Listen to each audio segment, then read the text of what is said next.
Irmãos e irmãs, vamos a mais um momento da nossa liturgia da palavra que eu apresento sempre nos meus endereços telemáticos. @Paulo Roberto Maciel 6 ou então @Paulo Roberto Maciel 7919. E ainda tem o endereço geral, Paulo Roberto Maciel.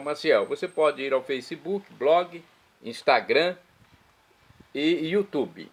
Neste vídeo, a liturgia referente ao dia 28 de julho de 2025, segunda-feira, 17ª semana do Tempo Comum na Igreja Católica Apostólica Romana, no ano litúrgico C, quando se dá mais ênfase à liturgia de São Lucas, à leitura dos escritos de São Lucas.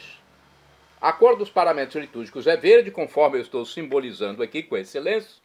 No rito temos a missa à escolha. Eu sou leitor e animador litúrgico de Colatina, Catedral Sagrado Coração de Jesus. Vamos às leituras oficiais da Igreja Católica Apostólica Romana. Primeira leitura do livro do Êxodo, capítulo 32. Versículos do 15 ao 24 e do 30 ao 34. Naqueles dias Moisés voltou do cume da montanha, levando nas mãos as 2 tábuas da aliança, que estavam escritas de ambos os lados. Elas eram obra de Deus, e a escritura nelas gravada era a escritura mesma de Deus. Josué, ouvindo o tumulto do povo que gritava, disse a Moisés: há gritos de guerra no acampamento. Moisés respondeu: não são gritos de vitória nem gritos de derrota. O que ouço são vozes de gente que canta. Quando chegou perto do acampamento e viu o bezerro e as danças, Moisés encheu-se de ira e arremessou por terra as tábuas, quebrando-as no sopé da montanha. Em seguida apoderou-se do bezerro que haviam feito, queimou-o e triturou-o até reduzi-lo a pó. Depois espalhou o pó na água e fez os filhos de Israel beberem dela. Moisés disse a Arão: que te fez este povo para atraíres sobre ele tão grande pecado? Arão respondeu: não se indigne o meu senhor, tu bem sabes que este povo é inclinado ao mal. Eles me disseram: faze-nos deuses que caminhem à nossa frente, pois quanto àquele Moisés que nos tirou da terra do Egito, não sabemos o que lhe aconteceu. Eu então lhes disse: quem de vós tem ouro? Eles trouxeram ouro e me entregaram, e eu lancei-o no fogo e saiu este bezerro. No dia seguinte, Moisés disse ao povo: vós cometestes um grandioso pecado, mas vou subir ao Senhor, para ver se de algum modo poderei obter perdão para o vosso delito. Moisés voltou para junto do Senhor e disse: este povo cometeu um grandiosíssimo pecado. Fizeram para si deuses de ouro. Peço-te que lhe perdoes esta culpa, senão risca-me do livro que escreveste. O Senhor respondeu a Moisés: é aquele que pecou contra mim que eu riscarei do meu livro. E agora vai e conduze este povo para onde eu te disse. O meu anjo irá à tua frente, mas quando chegar o dia do castigo, eu os punirei por este seu pecado. Palavra do Senhor, graças a Deus. Vamos ao Salmo responsorial. O Salmo de hoje é o Salmo 105 na Bíblia Vulgata, ou 106 na Bíblia de Jerusalém. Os versículos são 19 a 20, 21 a 22, 33, refrão, 1a. Dai graças ao Senhor porque Ele é bom. Repitamos: dai graças ao Senhor porque Ele é bom. Construíram um bezerro de Horebe. Retificando: construíram um bezerro no Horebe e adoraram uma estátua de metal. Eles trocaram o seu Deus, que é sua glória, pela imagem de um boi que come feno. Dai graças ao Senhor, porque Ele é bom. Esqueceram-se do Deus que os salvara, que fizera maravilhas no Egito. No país de Cã fez tantas obras admiráveis. No Mar Vermelho tantas coisas assombrosas. Dai graças ao Senhor, porque Ele é bom. Até pensava em acabar com sua raça, não se tivesse Moisés, o seu eleito, interposto, intercedendo junto a ele, para impedir que sua ira os destruísse. Dai graças ao Senhor, porque Ele é bom. Repitamos! Dai graças ao Senhor, porque Ele é bom. Vamos agora ao Evangelho, escrito por São Mateus, capítulo 13, versículos do 31 ao 35. Primeiro vamos recepcionar o Evangelho, vamos aclamá-lo. Aleluia, aleluia, aleluia, aleluia, aleluia, aleluia, aleluia, aleluia, aleluia, aleluia, aleluia, aleluia, aleluia, aleluia, aleluia, aleluia. Deus nos gerou pela palavra da verdade, como as primícias de suas criaturas.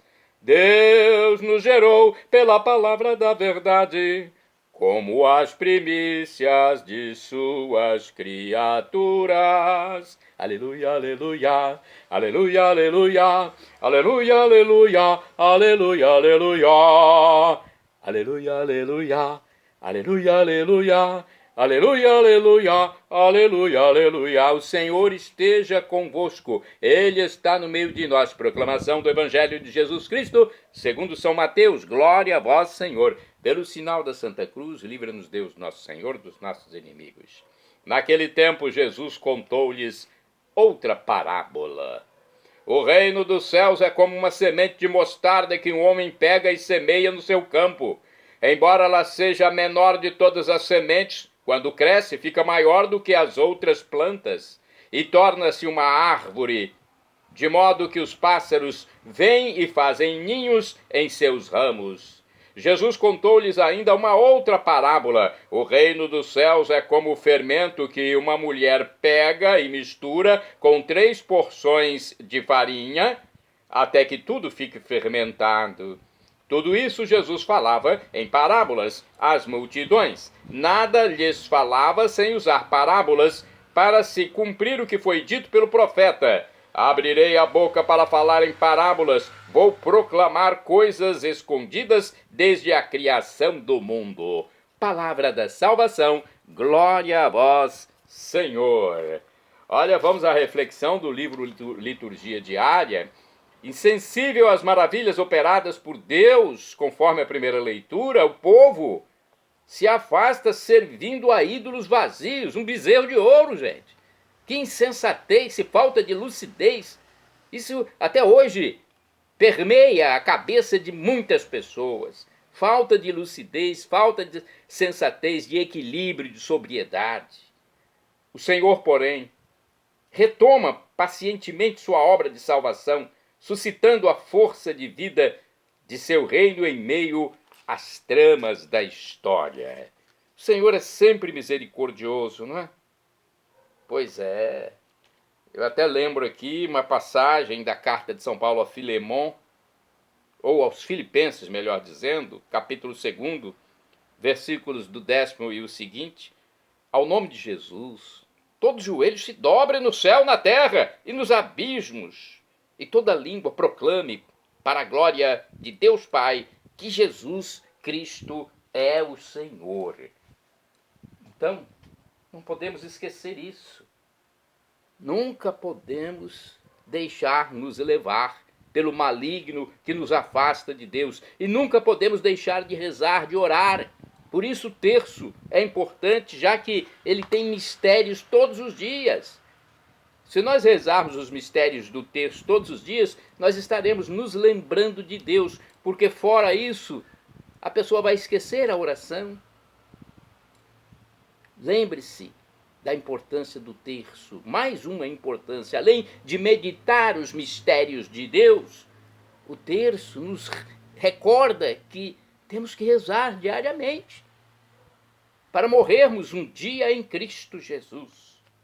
Aqui na edição pastoral da Bíblia Sagrada, de 1990, tem uma explicação também sobre este evangelho, de São Mateus, capítulo 13, versículos do 31 ao 35. Por que será que o reino parece não estar se expandindo no mundo? A comunidade dos discípulos parece desaparecer no meio dos homens. Num segundo momento, porém, ela exerce ação transformadora no meio da sociedade. Tem hora que parece arrefecer, a comunidade de Cristo, tem hora que ela parece efervescer. Somente através da pessoa e missão de Jesus é possível compreender o mistério do reino de Deus, escondido na história desde o início do mundo. Não é uma explicação muito plausível, mas nos ajuda de certa forma, né? Deus compara, então, o Evangelho, o reino de Deus, compara o reino de Deus à mostarda, que cresce muito, e o reino de Deus cresce realmente. Tem momentos que cresce mais, parece crescer mais, tem momentos que parece crescer menos. E também compara a massa do pão que a mulher faz. Também cresce, né, com o fermento. Santos do dia 28 de julho, São Vítor, que foi Papa. Olha, São Vítor, de acordo com o site do Vaticano, era de origem africana, foi Papa por 10 anos. Combateu contra várias heresias, sobretudo a do adocionismo, que definia Jesus como um homem adotado por Deus. Deve-se a ele a celebração da Páscoa no domingo seguinte àquela judaica. Faleceu em 199, provavelmente como mártir, sob o império de Septímio Severo. Bem-aventurado do dia 28 de julho é o Beato Urbano II, que foi Papa também. Olha, um beato que foi Papa e caminha para ser santo. De acordo com o site do Vaticano, de origem francesa, Urbano II foi um incansável viajante, defendeu a igreja do assalto dos poderes seculares e combateu contra a simonia e a corrupção do clero. Organizou na França a primeira cruzada para a libertação de Jerusalém, cujo resultado não conseguiu ver porque faleceu em Roma em 1099. Santo... Aliás, são dois santos, dois mártires milaneses de Milão, na Itália. Santos do dia 28 de julho, São Nazário e São Celso. Nazário, discípulo de São Pedro, foi pregador. Educou o jovem Celso na fé, o batizou e o escolheu como companheiro de apostolado devido às suas muitas virtudes. Ambos chegaram a Milão, onde sofreram um martírio em 304 sob Diocleciano. Santo Ambrósio encontrou seus corpos e os conservou. Santo do dia 28 de julho, Santo Inocêncio I, de acordo com o site miliciadaimaculada.org.br, Inocêncio I nasceu em Albano, província romana do Lásio, na Itália. Pertencia ao clero até chegar à Cátedra de Pedro, onde trabalhou na construção de muitas igrejas, no culto aos mártires e elaborou os livros consagrados e inspirados na Bíblia. Sua primeira atividade pastoral foi uma intervenção direta no Oriente, exortando a população de Constantinopla a seguir as orientações do seu bispo. São João Crisóstomo era o bispo daquela época. Com essa obediência ao bispo João Crisóstomo, a comunidade viveria em paz. Em seu pontificado, aconteceu a invasão e o saque a Roma, algo que transtornou muito a comunidade. E isso foi cometido pelos bárbaros godos.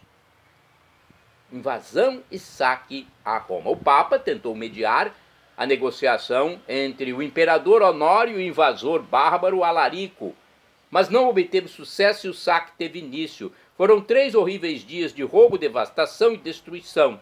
Os bárbaros respeitaram apenas as igrejas por causa do contato e mediação com o Papa Inocêncio I. Ele tomou decisões também litúrgicas que perduram até hoje. Inocêncio I escreveu diversas cartas pastorais e canônicas e foi quem estabeleceu a uniformidade que as várias igrejas devem ter com a doutrina apostólica romana.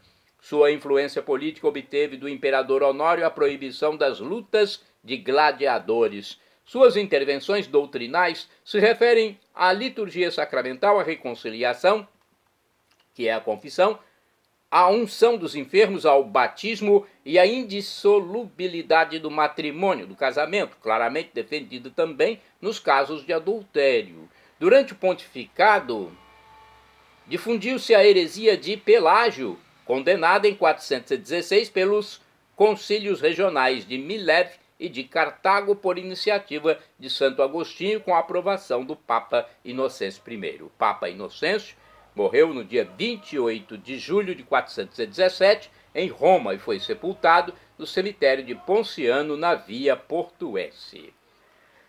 Santo do dia 28 de julho, São Sansão de Dol. De acordo com o site ortochristian.com, São Sansão, também escrito Samson, um missionário celta, nasceu por volta de 486 e 490 e faleceu por volta de 565. Teve papel fundamental no estabelecimento da igreja dos colonos britânicos na Bretanha. Ao contrário de quase todos os santos celtas, a história de São Sansão, escrita logo após seu repouso, por volta de 610 ou 625, sobreviveu. Nasceu no sudeste do país de Gales, numa família nobre e rica. Ele estudou com toda a diligência e se tornou cada vez mais forte no amor a Cristo e em uma vida monástica pura. Sansão foi ordenado diácono e mais tarde sacerdote por São Dubricius, outro ilustre santo galês. O santo visitou seu pai e o convenceu a se tornar monge quando este estava em seu leito de morte. Amon concordou e foi imediatamente curado. Muitos outros parentes se apressaram em seguir o exemplo. Todos eles dedicaram de coração o resto de suas vidas ao serviço do Todo-Poderoso e do povo, fundando numerosas igrejas e mosteiros. O tio do santo foi enviado como padre para a Irlanda. Apesar das tentativas de se esconder do mundo, a glória do grande taumaturgo, que é um santo que intercede por milagres, e mentor espiritual, Sansão, espalhou-se por todo o país de Gales e até além dele, e humilde asceta decidiu deixar seus companheiros e se isolar numa caverna remota com uma fonte ao lado, onde onde passava todo o seu tempo em oração. Mais tarde, por volta do ano 521, Sansão foi consagrado bispo de Llaniltud-Fawr, no país de Gales. Em sua jornada para a Bretanha, passou pela Cornualha, onde permaneceu. Sansão de Dol está à frente dos santos conhecidos como os 7 iluminadores da Bretanha. São Sansão de Dol, rogai por mim, junto a Deus, rogai por nós. Shalom Adonai é uma expressão hebraica que significa a paz de Deus, é o que eu desejo para todos vocês. El Shaddai, também do hebraico, significa Deus onipotente. Ele providenciará aquilo que você deseja, se for para o seu bem. O professor e escritor de mais de 100 livros da Igreja Católica, Felipe Rinaldo Queiroz de Aquino, em seu canal no YouTube, onde responde às nossas dúvidas, diz que Deus pode nos dar uma dessas 3 respostas quando pedimos algo: sim, não ou espere. Qualquer das 3 devemos acatar. Afinal de contas, estamos lidando com o Pai Celeste, o Criador de tudo, nosso Criador. E agora eu clamo Maranatá, do aramaico dialeto de Jesus. Maranatá com a tônica na última sílaba, como dizemos nós católicos, ou Maranata, como dizem nossos irmãos das comunidades evangélicas ou protestantes. Não importa a pronúncia, o significado é o mesmo. Vinde, Senhor Jesus. Um dia Jesus voltará e será o juízo final. Teremos corpos glorificados, como Jesus ressuscitado. algo inefável, grandioso, inexprimível, algo que nos trará alegria perpétua. Viveremos para sempre com Deus e com todos os santos, com todos os salvos, com todos os anjos de Deus. Para isso temos que pedir perdão diariamente do nosso pecado, para não morrermos em pecado grave. Temos que ser batizados e temos que acreditar em Jesus como Deus, como de fato Ele é, no mistério da Santíssima Trindade, o Pai Criador, o Filho Redentor, Jesus Cristo, e o Espírito Santo Santificador, nosso Paráclito, nosso defensor espiritual. Perdão, Senhor, pelos meus pecados passados, presentes, futuros, físicos e espirituais, pecados do pensamento, palavras, atos, omissões, e me dê a vida eterna. Meu Jesus, eu quero a vida eterna convosco. Acesse @PauloRobertoMaciel, Maciel 7919. Ou então @PauloRobertoMaciel 6 /. Shalom, Adonai, a paz de Cristo.